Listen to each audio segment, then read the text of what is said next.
Hi everyone, earlier this year I uploaded a video called How I Annotate Books, and in that I spoke about how I annotate books. I spoke about why I do it and how I do it, and offered some tips and tricks. So if you're interested in learning more about annotation, you can head over to that video, but not just yet, because you can also watch this video first. The two of them hopefully will marry well together. In this video, I'm going to show you how I annotate books. So I'm going to sit down and do a live recording of me analysing and doing a close reading of a piece of text. Then I'm going to speak about the annotations I made in a book called Poor Things by Alistair Gray, which I spoke about in the first annotations video at the end. I encouraged you to go away and to read the book, make your own notes, and then come back and we could talk about our notes, dissect them, have a chat in the comments section. So if you've read Poor Things, stick around till the end of the video. If you haven't, don't worry about it, because the rest of the video isn't about Poor Things at all. This video, along with the first annotations video, is very kindly sponsored by Skillshare, and I'll speak more about that in a little while. So, as I said, first off, I would like to do a live recording of me analysing or doing a close reading of a text. As I spoke about in the first video, I really enjoy annotating texts. I don't do close readings of everything that I read, but I do like to scribble notes, however minor, in all of the books that I read. It helps me focus my reading, hone in. It also means I can talk about books better once I finish reading them, because I have notes to refer back to. I know many people don't like scribbling in the margins of an actual book, either because they don't want to do that or because the book doesn't belong to them, so they can't. But if you don't want to write inside the physical book, you can always do a photocopy of a page if you're doing a close reading of a poem, or if it's a longer piece of text, you can have a notebook where you record your thoughts. So now I'm going to show you a poem, and I'm going to take you through and annotate. I also run a series on this channel called Dissect a Poem with Jen, which might be of interest, which I'll leave a link to in the description box down below. Okay, so this is a book that I've grabbed off my shelf. It's The Bees by Caroline Duffy, and I thought I would annotate the first one in this collection. So as you can see, I've written a couple of notes here before. What did I write? Future stories, stories pollinate, words as bees. But I'm going to elaborate and annotate this fully. But if you would like to click pause now, you can read the poem as it is. Okay, so let's annotate.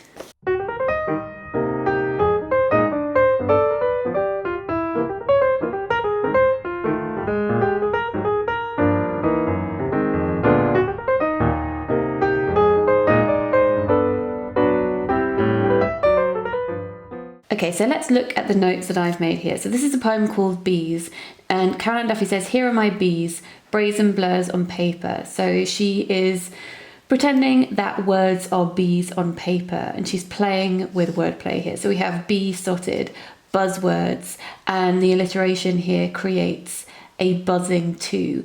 Brazen, I've said, is highlighting that words can be rebellious. Says that the words are dancing, they're flawless, airy maps, which to me is a reference to John Donne, who wrote lots of poems about exploration, travelling to new places, exploring new worlds. And then I've drawn a line down here saying the wording in this stanza implies that these words are constantly in motion, either being spoken or reforming, poems caught in the moment, which is obviously not the case because this is a finished poem, but this idea that words could move around, that if you checked back later, maybe you would see a different poem, because writers can only write this specific poem, or this one writer can only write this specific poem in that moment. If they wrote it on another day, the words would be different because they would be experiencing and thinking different things. The second stanza here, "Been deep, my poet bees," so emotional. They've been in the parts of flowers. Also, been here is a play on the past of bee. They've been in parts of flowers, in daffodil, thistle. So this is the romantic poets who refer to flowers when they're talking about love. And she has repetitive sounds here: rose, golden, lotus, and then another alliteration with glide, gilded, glad, golden, repeating sounds, showing that poems, and this, including this poem that she's writing here, always revisit poems that the poet has read before, revisiting some of the same territory like bees do. It says, "Thus wise and know of us," so readers as a collective. Also, it says, "Your scent pervades," so the scent of these flowers that I mentioned, but also the scent, the lingering presence of past poets who wrote about these flowers, so showing that influence of past work and things that have been read before. Know of us how your scent pervades my shadowed, busy heart. Poems and bees are workers with a purpose, and honey is art. Obviously we have a rhyme here too, but honey is art. So I've written production, pollinate memories and past stories. And that reminds me of a Philip Pullman quote, who said you should read like a butterfly and write like a bee. So you should pollinate the things that you have read before. So these are the immediate thoughts that I have while I'm reading this poem. Also over on Patreon, if you're interested, I do an in-depth text analysis every month too. And you can go over there and find out more if you would like to. Links are in the description box. Let me know in the comment section down below what you took from this poem if you would like to share your thoughts. As I mentioned at the beginning of this video is very kindly sponsored by Skillshare. Skillshare is an online learning platform. They have over 17,000 classes on a variety of topics, business, technology, on studying.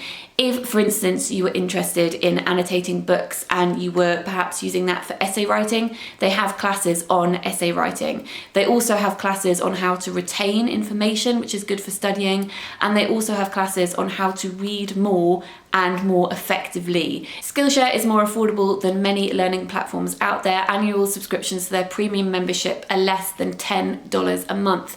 I also have a link for you guys. So in the description box at the top down below, there is a link. And if you click on that, the first 500 people to sign up to Skillshare will get 2 months premium membership free. So as I said, if there's something that you're interested in learning about, Skillshare is a really good resource to get you started. Okay, so as promised, now I'm going to talk you through the notes that I made in Poor Things by Alistair Gray. Not all of the notes, because otherwise we'll be here for a long time. As I said in the first annotations video, I encouraged you to go away and to read Poor Things. It's one of my favourite books ever, and there is so much to discuss in the book itself.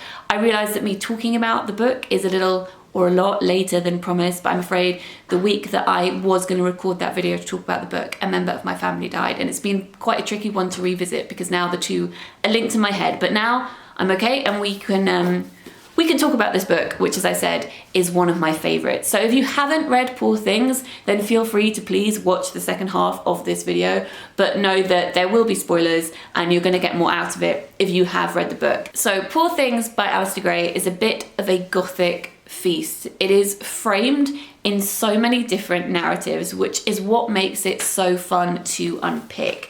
So at the beginning it says, Poor Things, episodes from the early life of Archibald McCandless, Scottish Public Health Officer, and edited by Alistair Gray. So we're making it look like a found novel that Alistair Gray has written an introduction to. There are some fake reviews that we can read at the beginning here. And then also there is a fake biography of Archie McCandless. It says here that his wife suppressed the first edition of his greatest work, which is the autobiographical Poor Things. And here I've written, his wife suppressed his autobiography like Percy Shelley edited Frankenstein. This book has lots of references to Frankenstein, and having letters at the beginning is one of those nods to Frankenstein, because Frankenstein is framed by letters as well.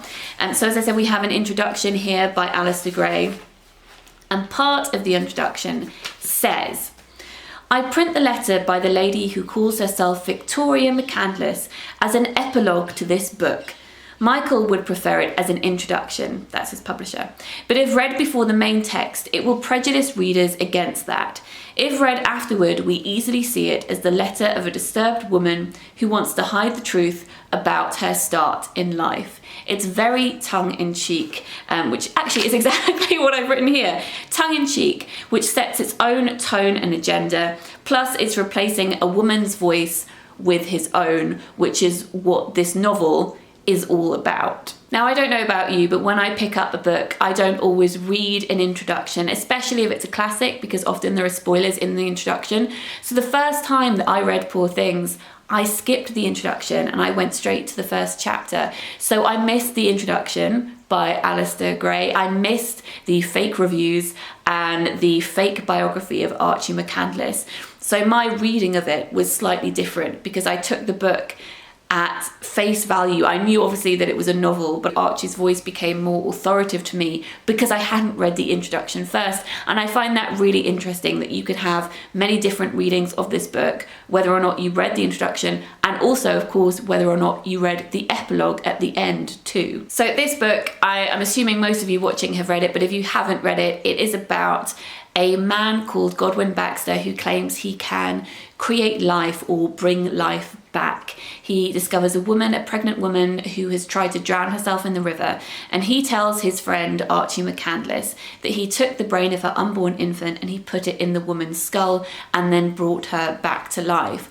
Archie then falls in love with this new woman, this Bella Baxter, and things go on from there. Bella has to learn to talk. Her language changes and evolves with her. She has to learn about the world. She learns about philosophy. She learns about how cruel the world is and how the men in this book, and indeed the world as a whole, treat women. There are parallels in this book to Frankenstein, as I said before, obviously with bringing someone back to life, but also with Beauty and the Beast as well, because when we open with Godwin Baxter, we learn about his appearance and how many people fear him. So chapter 2 is called Making Godwin Baxter. So Godwin is God or creator. I've written here, he is creating this character through words, as Baxter creates life through science, because there are many different forms of creation. So he being Alistair Gray. Further down the page it says, despite the ogreish body, he had the wide, hopeful eyes, snub nose and mournful mouth of an anxious infant. So whilst Bella has the body of a grown-up woman and the brain of a child, the description of Godwin Baxter is her opposite, that he has the brain of a man but the face of an infant. On page 22, it says, it was a tall, gloomy terrace house in Park Circus, and in the lobby, he and his Newfoundland dog were noisily welcomed by 2 St. Bernards, an Alsatian, and an Afghan hound. So I've underlined Park Circus. It's an ironic setting, such as a freak show, and I've underlined Newfoundland dog here and written in the margin, J.M. Barrie, who was a storyteller, who didn't want to age, who also had a Newfoundland dog. As I said in the first annotation video, sometimes I ask myself questions in the margin of a text.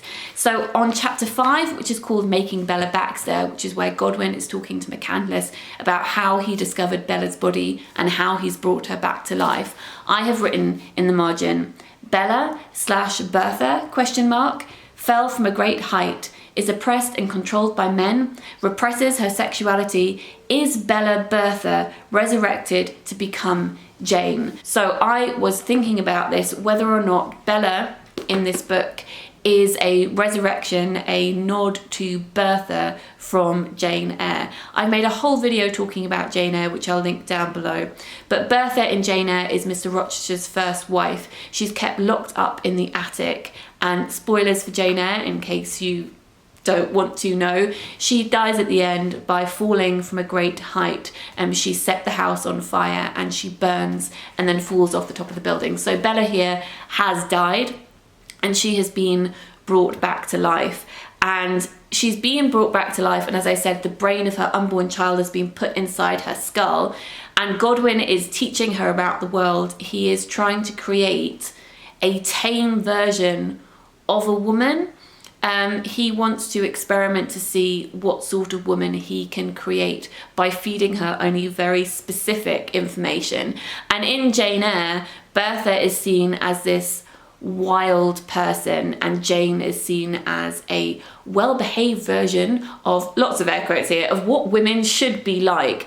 And Bertha is the antithesis of Jane. She's also perhaps part of Jane, like embodying a part of Jane that she represses because society makes her. So in Jane Eyre, Bertha has to die in order for Jane to survive, to marry Rochester. She has to be tamed. So this was a note to myself to consider. Is Bella a manifestation of Bertha? I elaborate on this a few pages later on page 35, where they're talking about where they're going to claim Bella is from. They're going to say that she's from South America and that she's suffered amnesia. And it says, luckily, Bella's complexion, though different before I arrested her cellular decay, is now as sallow as my own. So I've written in the margin here, are they making her white? Again, Bertha in Jane Eyre was from the Caribbean. Both women were deemed as other, were seen as mixed race. Both were prided for their beauty. And both of these characters, as we follow Bella, are seen as sexualized women who use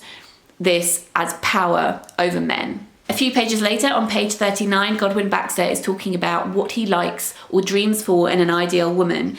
He says, "The woman I imagined stimulated me like that. I found her picture in Lamb's Tales from Shakespeare, a book that must have been left here by one of Sir Colin's patients. It was the only work of fiction in the house." So he's talking about Ophelia. So I've written here, he yearns after a fictional creation, one who went mad, spoke in riddles, and later drowned, which has interesting parallels with Bella's character. A few pages later, on page 42, where Godwin is telling Archie what he did to Bella, he says, "You need not believe this if it disturbs you." And that's not just a message to Archie, as I wrote here, it's also addressing the reader. On page 49, we see a glimpse of Bella's sexuality, where she is talking about how she does things that are sexual with other women, but sometimes other women are shy. Now, I haven't written anything in the margin of this, but it's relevant later on in the book, so I'm mentioning it here. On page 50, we have another reference to Peter Pan. Before, there was that Newfoundland reference to J.M. Barrie, but here it says, and Bella is talking here, and she's talking in broken English because she's just learning to speak. She says, "Baxter took me to the house where he said I had lived with them. It had a dusty courtyard with a cracked water tank in a corner and some chickens pecking about, and an old caretaker, janitor, gatekeeper, porter, concierge. Stop tickling bell."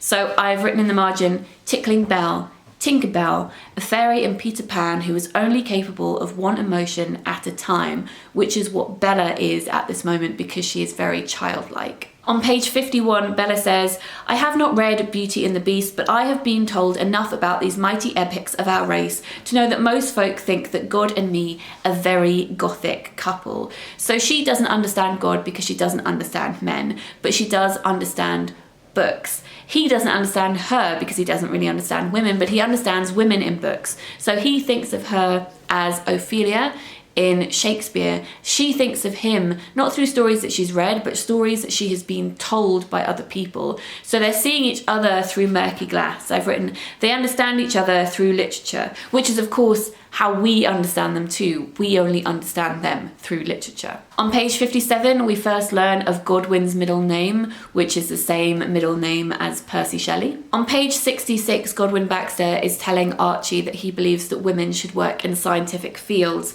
And Archie says, "I felt too tired and sick to argue the point," which isn't relevant now, but is relevant later, because when we come to hear Victoria's voice, it sheds light on how Archie could have twisted certain tales in here to make his wife seem less than she is, because he is jealous of the job that she gets to do later on in life. I'm going to skip ahead now. So on page 116, Bella is with someone who says, "People who care nothing for their country's stories and songs are like people without a past, without a memory. They are half people." Now, Bella doesn't remember her past. She's been told she has amnesia, whereas the story that Archie has been told is that she can't remember anything because she has a new brain inside her head.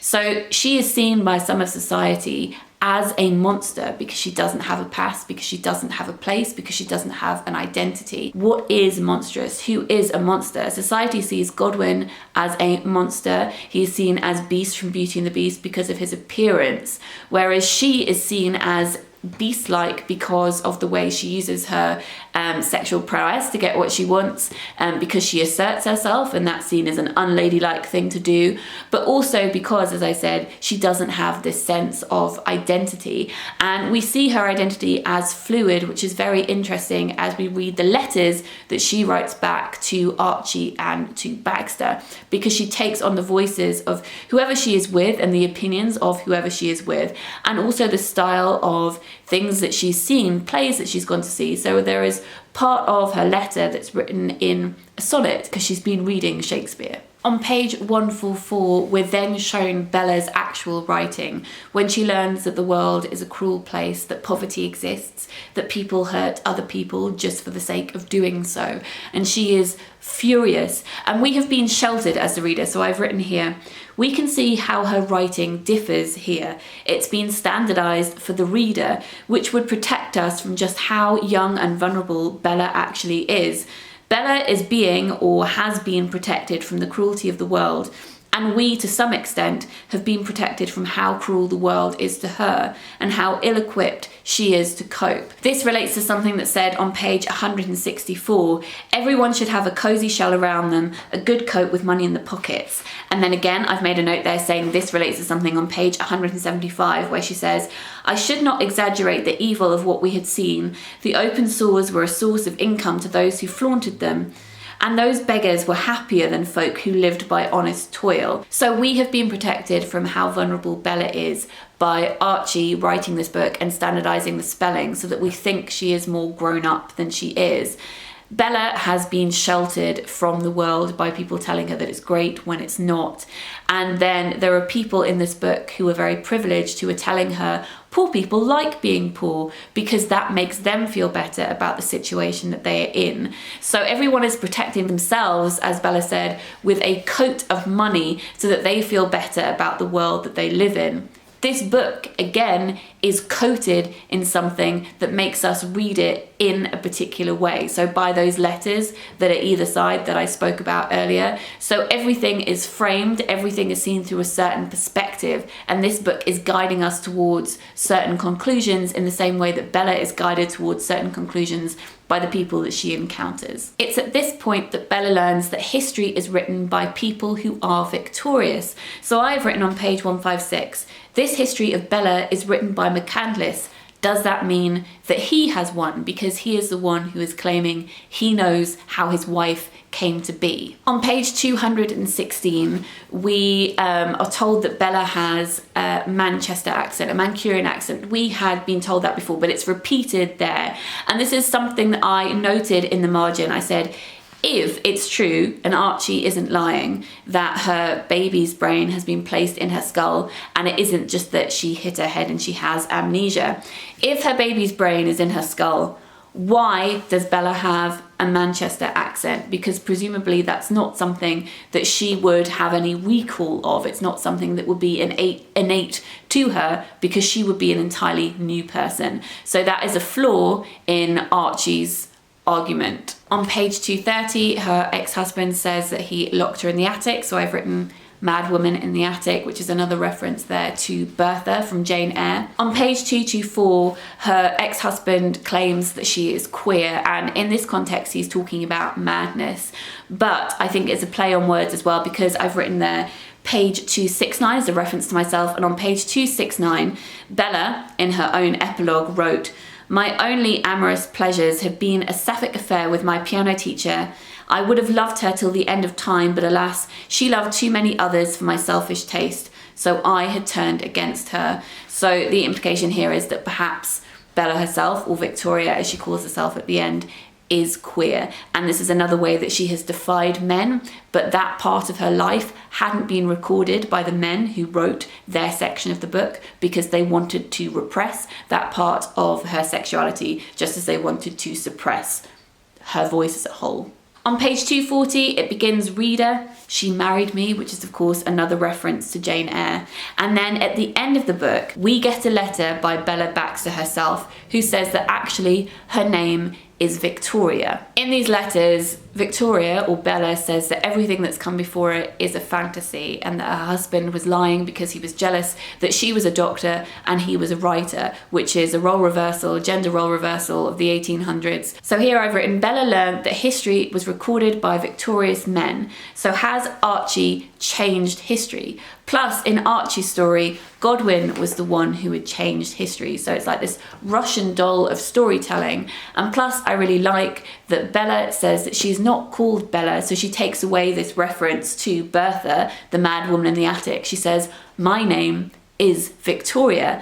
And what had she been told? That victorious people are the ones who get to own history. She is literally, by her own name, victorious. So we are left as readers to decide which story we prefer. As I said at the beginning, these characters only understand each other through literature, and we obviously only understand them through literature. Of course, at the end of the day, it's a novel, but it's a pretend novel wrapped up in pretend fact, and it's all really fascinating. The more elaborate story, of course, is more interesting, but then when you couple that with the idea that perhaps Archie is a person who was making it all up because he wanted to suppress Bella's voice, when his whole novel is about championing women and letting them have their own agency, it gets very complicated, very interesting, much like history itself. If you haven't already read Poor Things, then I recommend checking it out. I'll leave a link to it in the description box down below. If you haven't already seen my first annotations video, I'll link that up here and also down below. Thanks very much to Skillshare for sponsoring this video. Do check them out. As I said, link is down below, and the first 500 people to sign up get 2 months free. If you have read Poor Things, let me know what you thought of the book in the comment section down below. I would love to have a chat with you. There are many other things I could have spoken about, but we would have been here all day. I hope that you guys are having a great week, and I'll speak to you very soon. Lots of bookish love. Bye.